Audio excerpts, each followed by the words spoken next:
Welcome to Small Arms Solutions. Today we're looking at a rifle dynamics rifle. This is the model RD701. I've had a lot of people who have requested me to review a rifle dynamics rifle. Now, those of you who are AK fans, you know that there are two holy grails in the United States as far as AKs are concerned. Number one is going to be Krebs Custom by Marks Krebs. Number two is going to be Rifle Dynamics by Jim Fuller. Now, those two gentlemen, for as far as most people are concerned, work with AKs like Picasso works with oils. They put out the most premium AKs that are in the industry. They're most customized. A lot of the specialized features you see on a lot of AKs are parts that are designed by those two. Those two have even actually done some collaborations together, and they use each other's components. So these are literally the holy grails. However, they also cost about as much as the holy grail is too, because you're looking at thousands of dollars. You're looking at probably $3,000 for a really nice rifle from either one of those companies. $2,000 to $3,000 in that area in there. So looking at this rifle here, this is the model RD701. This rifle here I had requested from Rifle Dynamics, and I probably had it for about 4 or 5 months. I put quite a few rounds through this rifle, utilizing both magnified optic, RMR type sight, as well as iron sights. So we got a really good feel to how this rifle works, and I have to say that it does live up to its name for as far as its quality is concerned. I had chose this model because I prefer the AK-74 type rifle. I like the stock on it. I did add the Soviet era sling to it as well. We'll go over each of these components individually. We'll start from the front. We're going to be talking about the barrel because this is a relatively interesting aspect to rifle dynamics. Now, first off, the muzzle devices come with several different types. You make a request. Now, when I had to order this rifle from Rifle Dynamics, I had requested the ASR mount because I utilize Silencer Co. suppressors. So I had them mount the Silencer Co. ASR mount to it. The ASR mount's drilled and pinned just to make sure we have the legal length here of 16 inches. Now, the barrel is 4150 chrome moly vanadium. There are two barrels that are offered by Rifle Dynamics. Now, according to Rifle Dynamics, they believe that for a commercial rifle, they go with the non-chrome line barrel. They believe that the accuracy is significantly better. They reserve their cold fiber forged barrels for their fully automatics. So we do a 1/2 by 28 thread. Now the barrel that they have on here for the commercial model, again being the standard button cut type barrel, they claim you have a barrel life of 15 to 20,000 rounds. So they're claiming you have quite a bit of a barrel life on there. And considering that the ammunition that you're using in AKs, a lot of times this is bimetal steel bullets, that probably would account for a lot of the variation in how long the barrel will actually last. Now the gas block we have on here is a combination gas block and front sight to decrease weight and to change the balance of the rifle so it's not so much muzzle heavy. Another aspect of this barrel which is extremely critical to point out is the fact that this has a Silencer Co. suppressor mount on it. And there's a reason why it can have a suppressor mount on it. One of the biggest problems when trying to suppress any type of an AK is bore concentricity as well as a thread concentricity. For the most part, a lot of the guns that are coming in from overseas, the barrels are not concentric and neither are the threads, which means when you put a sound suppressor on here, you have a very good chance of a baffle strike. So it's relatively not safe to try to suppress some of these guns. Now, these are good American-made barrels where you have the proper bore concentricity on here and the proper threads, so we know for sure that everything's going to be aligned properly so we can use a sound suppressor on here. Now, along with using a sound suppressor, we have an additional modification that's made to this gas block.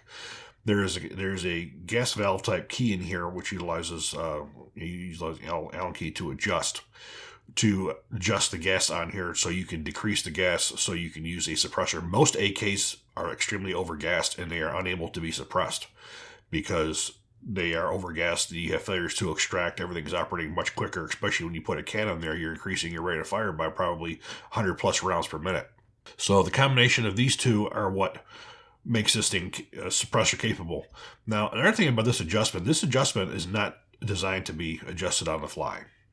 The way this is adjusted is it decreases the gas down to what's necessary to operate this rifle on semi-automatic. And by having it decreased that much, when you put the suppressor on here, it will work just fine. Most people don't realize how overgassed AKs are. They use a vast amount of gas that is not needed to cycle the action of the rifle. So basically, Rifle Dynamics finds a super sweet spot that goes into this. So you have one setting for suppressed and unsuppressed. And you definitely notice in the recoil when you fire this rifle that even without the suppressor on here, that there's been a lot done to it to decrease the recoil with the reduction in gas. Now, the next feature we want to take a look at is the rear sight. This rear sight is another thing that was developed specifically by Jim Fuller. Now, if you look at the way the rear sight is, you have some radials on here, and what that does is it gives you a quicker sight picture. This initially was developed as just for the rifles. It is now offered as an upgrade, so you can put this on any of your rifles.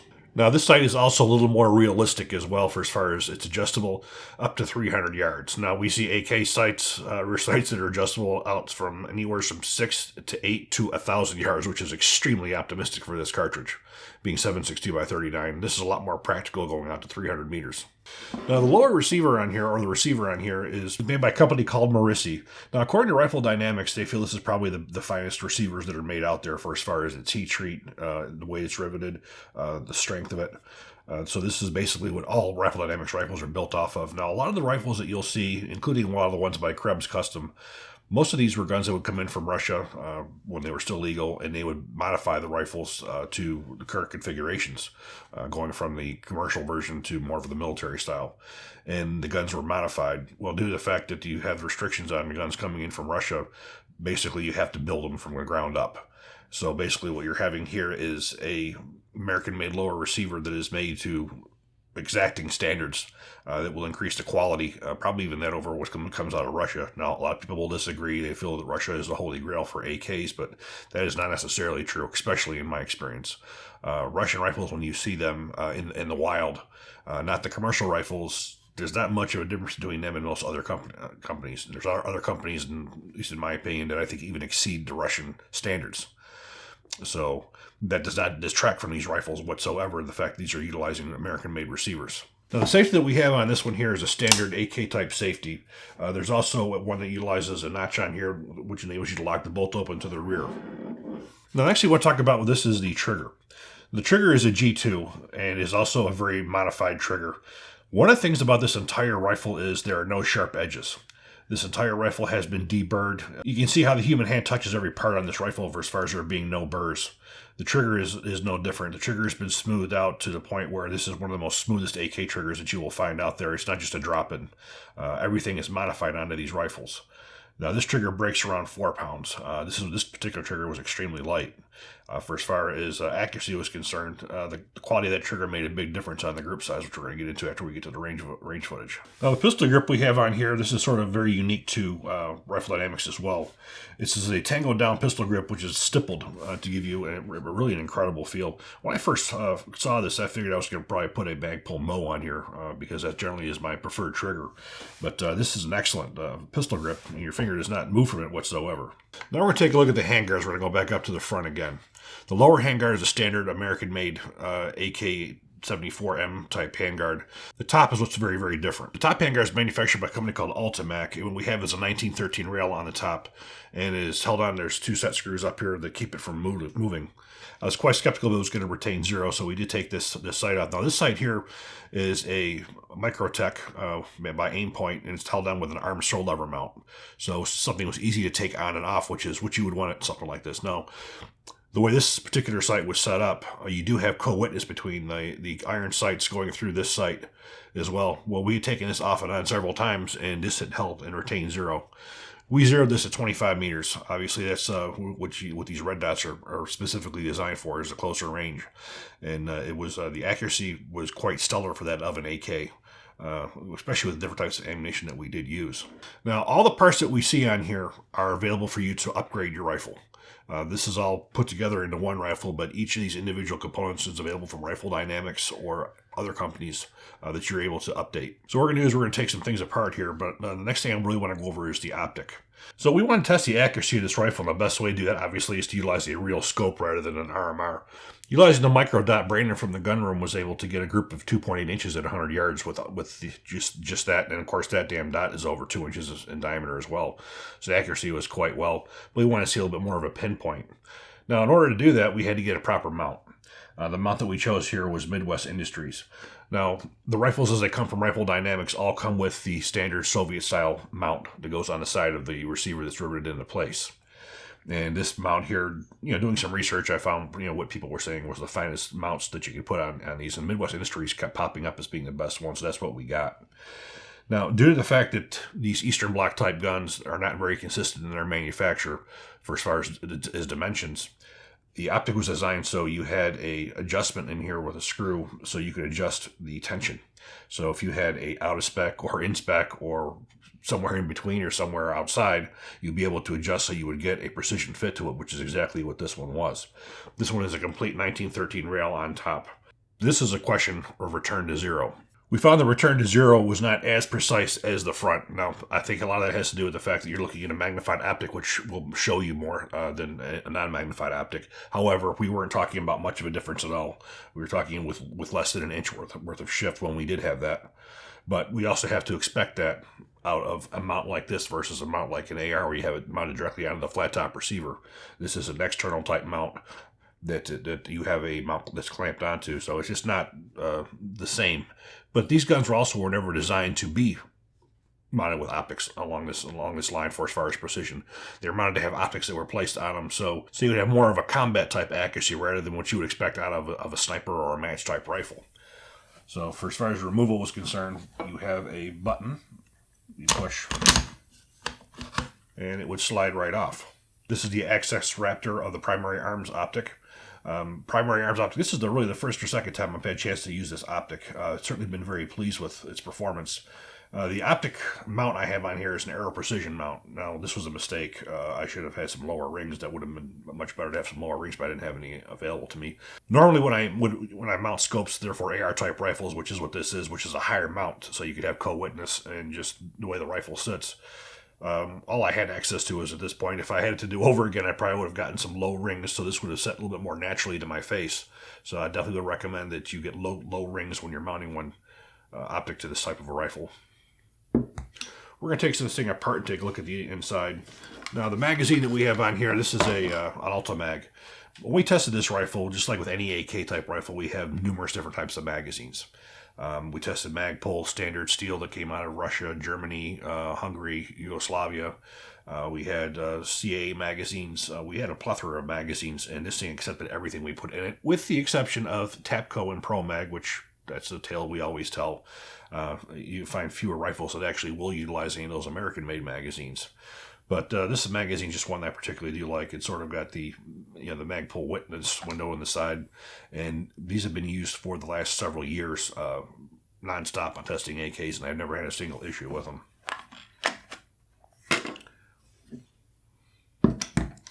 So for disassembly, like any other AK, we remove the top cover.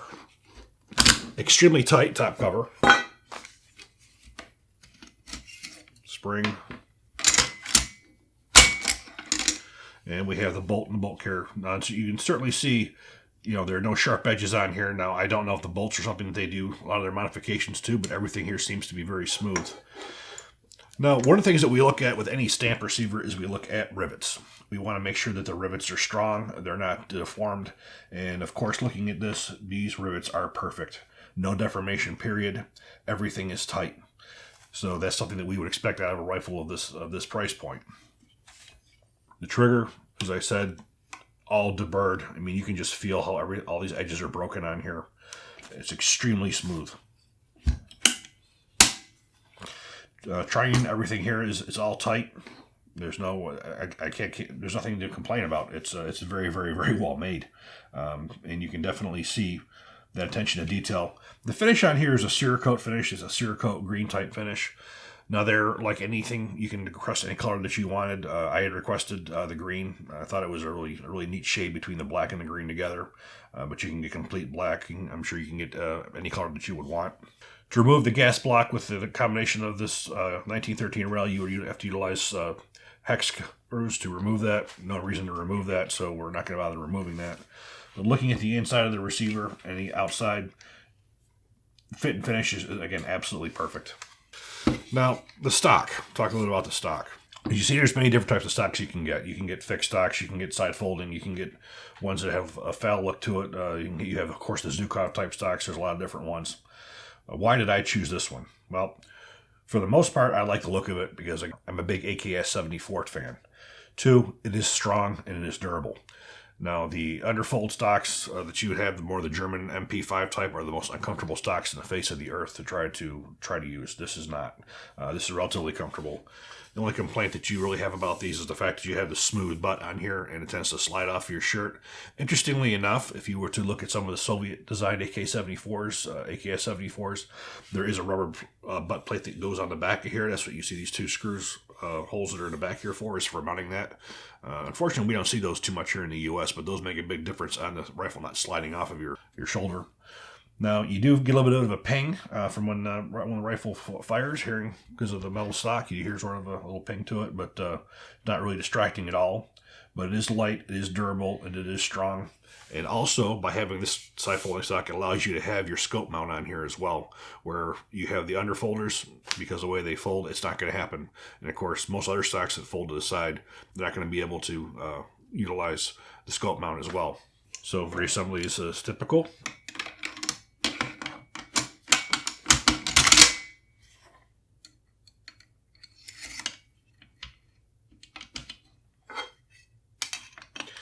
Now, the top cover is a little bit more difficult to put on due to the fact that this sucker is tight.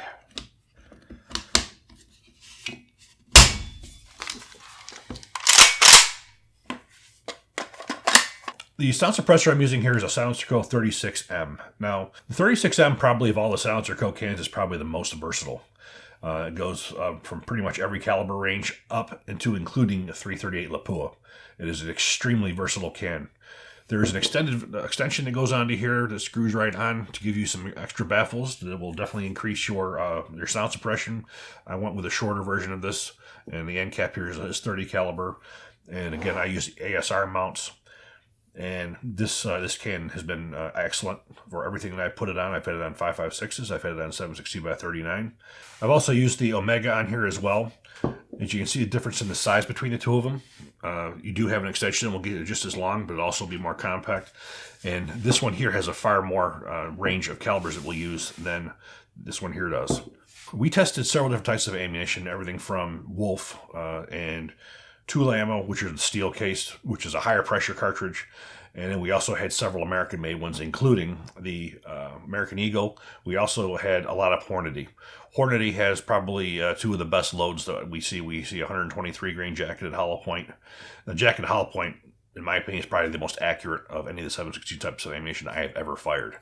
The other thing that we fired in here was the Hornady SST, which is another extremely accurate round. Now, initially, that particular Hornady round was loaded in a Soviet or Russian steel case with an American bullet and an American propellant. And then Hornady's now switched. They've totally gotten rid of the steel case line altogether, and they're going with brass cased ammunition. Now, another one that I use, which I've always found to be an extremely accurate round, is the Gecko 123 grain. However, the Gecko ammunition is a very, very light round, and there are a lot of guns it will not cycle in due to that fact. Now, when you put that ammunition, combine it with a sound suppressor, you have probably one of the softest shooting 7.60x39 rounds that are out there. The entire dynamics of the rifle feels quite different. Now, another one that we had tested on here was a PPU's subsonic round. Now, that subsonic round, you're not able to cycle the gun. In fact, you hear the damn hammer hit and click. So we tested several different types of rounds. Everything we had, with the exception of course, the subsonic round, worked reliably. Now, for as far as the Gecko, when you put the suppressor on it, it worked perfectly. We had some issues with it without the suppressor on it, which is to be expected. So what we're going to do now is we're going to go to the range and we're going to see how it shoots. Try Hornady's new 123 grain jacketed hollow point.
We've seen several different types of footage here of the rifle, suppressed, unsuppressed, and some different kinds of ammunition. And the rifle's accuracy, for as far as AKs was concerned, I felt was stellar. The accuracy with the aim point, we were looking at 2.8 MOA, a group that was shot by Brandon at the gun room. Now, again, this is a 2 MOA dot, so kudos to Brandon as being able to shoot that accurately. With the addition of the scope, our groups tightened up to 1.8 inches. Now, 1.8 inches with an AK, really, for as far as I'm concerned, you can't ask for more than that. The ammunition we utilized with that was the Hornady 123 grain jacketed hollow point. So with the combination of the two, I mean, we have a lot of optics going on here. We have we have a magnified optic, we have a reflex type optic, and we also have iron sights if we want to use that as well. And of course, in case one of the batteries would fail on the micro dot. Now, would this be the way you would probably have it set up? Probably not. AKs really aren't designed to have an optic like this on it. They're designed more for iron sights. That's how they were always designed. The red dot makes a big difference on being able to get quick target acquisition. I think it's a major benefit. It's also even a better benefit to have co-witness on here. So in case that sight was to fail, you would be able to utilize iron sights. Utilizing the magnified optic on here, it's very unnatural to have your eye up this high. Now, I do believe if I would have had a proper scope rings on here, it would have been much more efficient. However, you do have the ability to go in every which direction, whether you want irons, whether you want a aim point, or whether you want to go magnified. This particular rifle gives you the ability to do all three. My overall thoughts, I definitely have to say this is probably one of the most premium AKs I've ever handled in my life. For as far as fit and finish is concerned, Rifle Dynamics and Krebs Custom, there's nothing to match them anywhere in the world, in my opinion. If you look at all the hand fitting that was done, you look at all the polishing that was done, you look at how smooth everything is, it is certainly well worth the price. You know, myself, I never really see myself paying any more than $500, $600, $700, $800 for an AK at the most. This would be well worth, a $2,000 to $3,000 range to have a rifle that's like this. For as far as the precision accuracy is concerned, that's not indicative of what AKs do. They're not like a well-made AR for as far as longer range distances and whatnot. It's designed for more of a close quarter type, which is what an intermediate cartridge is designed for. This does that, and it gives you the options of having modern day optics, so you have an AK that is still relevant on today's battlefield, where you have one that will compete with M4s that are coming out, where you have the benefits of iron sights, optics, red dots, reflex sights, and so forth. So this is certainly what you would say a evolution of the AK over the standard rifle. So my overall thoughts. This is an absolute incredible piece of work right here. Now, you have a modernized AK that has all the features that you would have on a modern rifle. You have the ability to suppress. You have the ability to add a micro dot or any kind of a reflex sight, so you have all the benefits of modern optics, modern suppression, with the reliability of the AK that has been known for since it came out in 1947. It's legendary reliability. So you basically have a rifle here that would compete with a modern AR for as far as a modern infantry rifle. Now, is this practical for a modern infantry rifle? Absolutely not. This is a customized rifle that would never be able to be built on in the quantities in this quality. This is an entirely customized rifle, but this is really shows the potential that an AK still has and is still relevant today, on the modern battlefield. The standard AK-47, which we've seen since 1947, the ones we've seen in the Vietnam era, even the ones that we've seen presently in Iraq and Afghanistan, are very much obsolete when you look at them as modern rifles, because you don't have the ability to have all the accessories. You don't have the ability to suppress. A rifle like this shows that the system does have the potential to do it. Now, should we do it? Probably not. The amount of cost that it goes into making an AK rifle that of this quality for a regular military use is just not practical. There are other rifles that are out there that would replace it, that would give you the reliability and give you the modernization to be able to utilize all the modern technology. But this is a perfect example of showing that this can be done with AKs. But it takes a very skilled hand and a lot of commitment and a lot of money to be able to do it. I would certainly recommend anybody who is an AK aficionado who wants to have the most high-end AKs in the world, this is where you go. Rifle Dynamics, and you go to Krebs Customs. Those are definitely the two companies that will give you the AKs of the most modern era. So I hope you all did like this video. If you do, please click like, please subscribe, even better, share, and please consider being one of our Patreon family members. Thank you.